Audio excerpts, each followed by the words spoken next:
میں ہوں قاری اللہ یار، اپنے YouTube channel Iqra online Quran پر آپ کو خوش آمدید کہتا ہوں۔ دعا گو ہوں آپ جہاں کہیں بھی ہیں، اللہ تعالیٰ آپ کو اپنے حفظ و امان میں رکھے۔ ہم سیکھ رہے ہیں نورانی قاعدہ، چلتے ہیں آج کے سبق کی طرف۔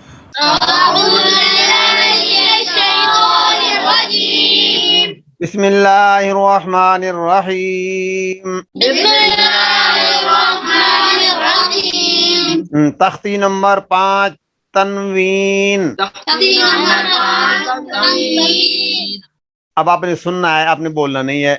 تنوین کہتے ہیں دو زبر دو زیر دو پیش کو، دو زبر دو زیر دو پیش کو تنوین کہتے ہیں۔ ہم نے اس سے پچھلے لیسن کے اندر تختی نمبر 4 کے اندر 4 کے اندر پڑھا تھا حرکات، یعنی زبر زیر پیش کو حرکت کہتے ہیں۔ جب ایک زبر ہو اس کو زبر حرکت کہتے ہیں، جب دو زبر ہو جائیں گی وہ اس کو تنوین کہتے ہیں، جب دو زیر ہو جائیں گی اس کو تنوین کہتے ہیں، جب دو پیش ہو جائیں گے ان کو تنوین کہتے ہیں۔ دو زبر دو زیر دو پیش کو تنوین کہتے ہیں۔ اب دیکھیے، دو زبر ہوں اس کو بھی تنوین کہتے ہیں، دو زیر ہوں اس کو بھی تنوین کہتے ہیں، دو پیش ہوں اس کو بھی تنوین کہتے ہیں۔ ان کی آواز کیسی ہوگی؟ با دو زبر، با دو زبر، سننا ہے آپ نے، با دو زبر بن، با دو زبر بن۔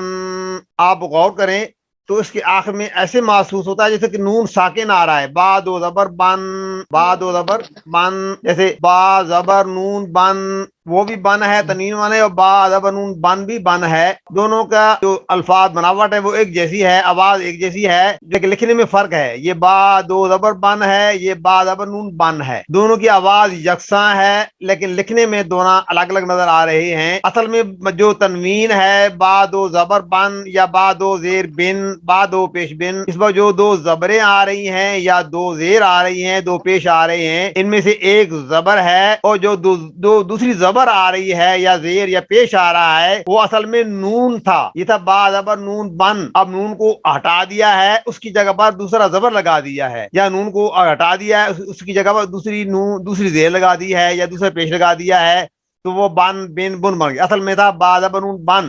اب ان دونوں کا حکم بھی بالکل ایک جیسا ہے۔ جو حکم با دو زبر بن تنوین کا ہے وہی حکم با زبر نون بن کا ہے۔ وہ حکم کیا ہے کہ تنوین کے بعد غنہ ہوتا ہے، اخفا ہوتا ہے۔ اخفا کہتے ہیں کہ آواز کو ناک کے بس میں چھپانا ہے۔ با دو زبر بن، با دو زیر بن، با دو پیش بن، یہ جو چھپانا ہے، یہ جو تنوین آ رہی ہے با دو زبر بن، اس کی جو آواز ہے اس کو ناک میں چھپایا جا رہا ہے، اس کو اخفا کہتے ہیں۔ اسے کیا کہتے ہیں؟ اخفا کہتے ہیں۔ اور اس کے لیے بھی کچھ شرطیں ہیں کہ کہاں اخفا ہوگا۔ اب دیکھیے، اگر تنوین کے بعد 6-8 حرف آ جائیں، 6 ہیں حروف حلقی، حمزہ، ہا، عین، ہا، غین، خا، یہ 6 حروف حلقی ہیں۔ اگر تنوین کے بعد یہ 6 حرف آ جائیں، میم دو دفعہ من کے بعد حمزہ آ جائے یا ہا آ جائے یا عین یا ہا یا غین یا خا آ جائے، تو وہاں اخفا نہیں ہوگا، یعنی وہاں غنہ نہیں ہوگا۔ اور اسی طرح اگر لام آ جائے یا را آ جائے تو وہاں ادغام ہو جاتا ہے۔ جب پڑھتے ہیں مر رب کا، اصل میں تھا من رب کا تھا، لیکن جو کوئی را آ رہی ہے تو نون کی آواز ختم ہو جائے گی تو وہاں بھی اخفا نہیں ہوگا۔ تو 8 الفاظ ہو گئے، 6 حروف حلقی والے اور لام اور را، یہ 2 یہ 8 حرف جب ہوں گے تو وہاں اخفا نہیں ہوگا، وہاں غنہ نہیں ہوگا۔ اصل میں غنہ اور اخفا دونوں، لیکن اخفا اور غنہ میں فرق ہے، وہ انشاءاللہ کہ ہم آگے پڑھیں گے تو پڑھیں گے غنہ کسے کہتے ہیں اور اخفا کسے کہتے ہیں۔ تو بہرحال اپنے اخفا کو یاد کرنا ہے کہ اپنے تنوین کے بعد جب پڑھنا تنوین کو، اس کی آواز کو ناک میں چھپانا ہے۔ میم دو زبر من، میم دو زیر من، دو پیش من، من من من، لیکن شرط یہ ہے ان 8 حرفوں میں سے کوئی حرف نہ ہو۔ اس کے علاوہ پھر وہ 15 لفظ ہیں، 15 لفظ ہیں، اگر وہ ہوں گے تو وہاں اخفا ہوگا۔ اب وہ کون کون سی ہیں؟ تا، سا، جیم، دال، رال، زا، سین، شین، صاد، ضاد، طا، وا، فا، قاف، کاف، یہ 15 حروف تنوین کے بعد یا نون ساکن کے بعد ان 15 حروفوں میں سے کوئی لفظ آ جائے گا تو وہاں اخفا ہوگا۔ اگر ان میں سے کوئی اور نہ ہو بلکہ وہ حروف حلقی میں سے کوئی ہو یا لام اور را ہو تو وہاں پھر اظہار ہوگا. اظہار کہتے ہیں کہ لفظ کو آواز کو ظاہر کرنا. اب دیکھیے کیا پڑھتے ہیں انعمت سورہ فاتحہ پڑھتے ہیں کیا پڑھتے ہیں انعمت یہ نہیں پڑھتے ان تو نہیں پڑھتے پڑھتے ہیں کہ نون ساکن کے بعد عین آ رہا ہے وہ حروف حلقی ہے تو پڑھیں گے انعمت انعمت تو وہاں غنہ نہیں ہوگا وہاں اخفا نہیں ہوگا کہ وہاں حروف حلقی آ رہا ہے. تو بہرحال جی یاد کرنا ہے کہ تنوین پر اخفا کرنا ہے جہاں تنوین آئے گی وہاں اخفا کریں گے لیکن شرط یہ ہے کہ ان میں سے ان 8 حرفوں میں سے کوئی لفظ نہ ہو اگر یہ آ جائیں گے تو وہاں اظہار ہو جائے گا کہ لفظ کو ظاہر کر کے پڑھیں گے. اب دیکھیے میم الف دو زبر من پہلا لفظ ہے. تختی نمبر 5 کا پہلا لفظ ہے میم الف دو زبر من. اب یہاں الف لکھو آ رہا ہے لکھنے میں الف لکھا جاتا ہے لیکن جب پڑھیں گے ہم تو پڑھیں گے میم دو زبر من الف کو نہیں پڑھیں گے. الف پڑھ سکتے ہیں میم الف دو زبر من بھی پڑھتے ہیں لیکن وہ بہت کم شاذ و نادر ہے.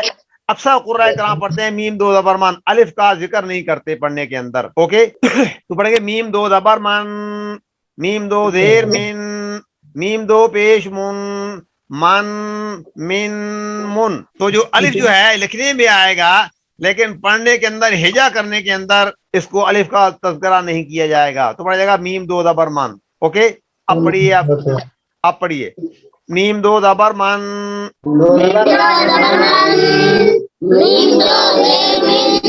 میم دو پیش من من من. آگے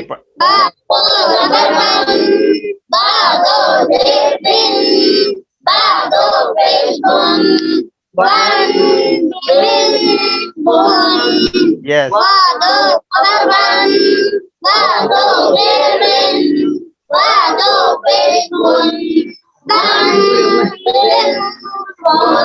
یس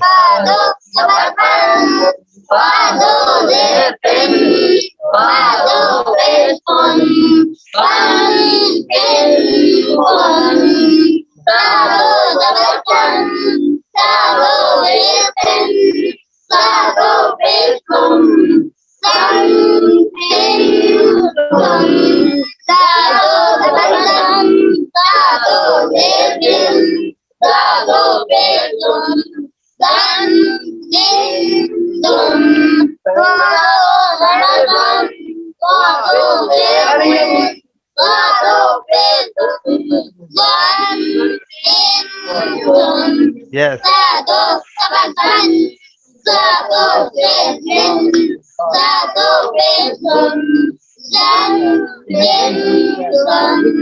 سین دو زبر سن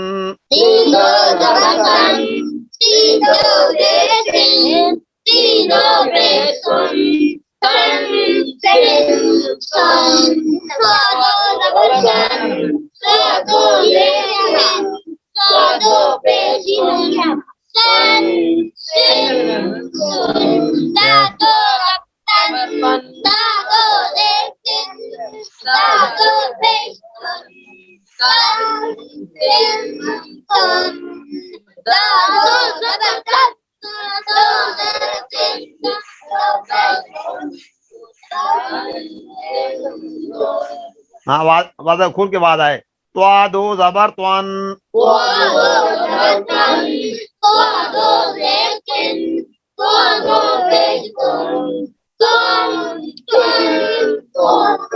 را دو زبر رن را دو زیر رن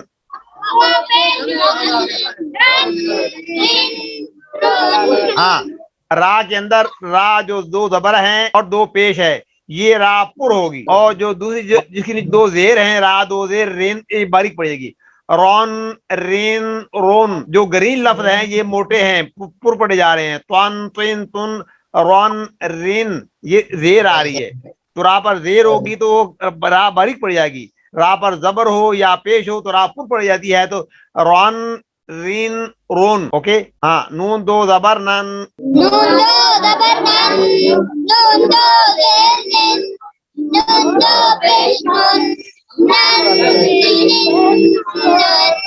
لام دو زبر لم لام دو زیر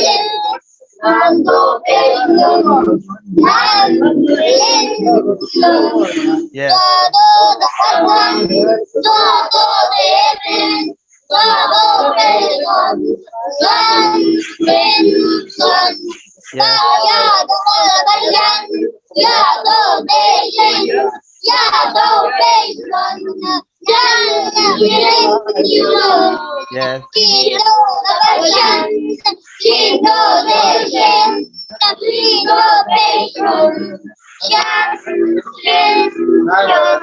Yes.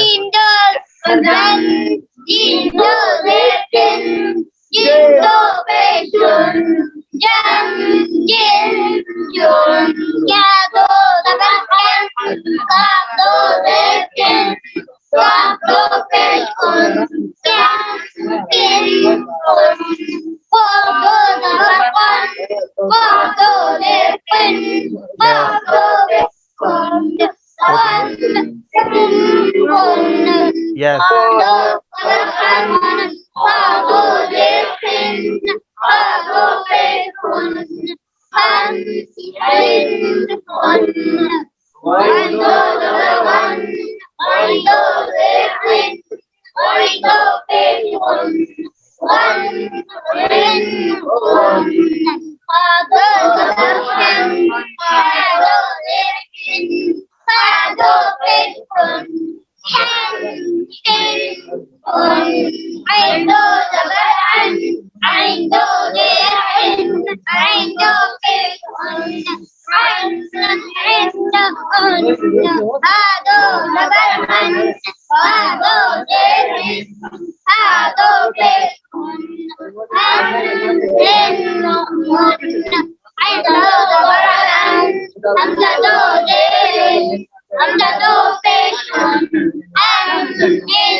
دوبارہ پڑھیے، دوبارہ پڑھیے. حمزہ دو زبر ان.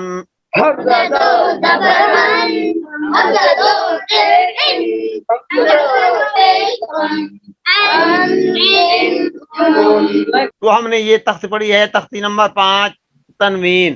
اس کے اندر آپ نے حروف کا خیال کرنا ہے کہ کون سے حروف پر ہیں، کون سے باریک ہیں، لفظ کو مکمل ادا کرنا ہے. اور ہم نے اس تختی کے اندر غنہ پڑھا ہے، اخفا کیا ہے، کیونکہ یہ الگ الگ پڑھے جا رہے تھے. جب ان کو ہم مرکبات میں لے کر جائیں گے تو وہاں ہم دیکھیں گے کہاں غنہ کرنا ہے کہاں نہیں کرنا، کیونکہ یہ الگ الگ تھے. تو با دو زبر بن، با دو زیر بن، با دو پیش بن، بن بن بن. لیکن جب آگے ہم الفاظ ملائیں گے، مرکب بنائیں گے، تو پھر ہم دیکھیں گے آیا تنوین کے بعد کون سا لفظ آ رہا ہے. تو وہاں ہم نے دیکھ کر پڑھنا ہوگا کہ ہم نے یہاں کیسے پڑھنا ہے. اوکے. السلام علیکم.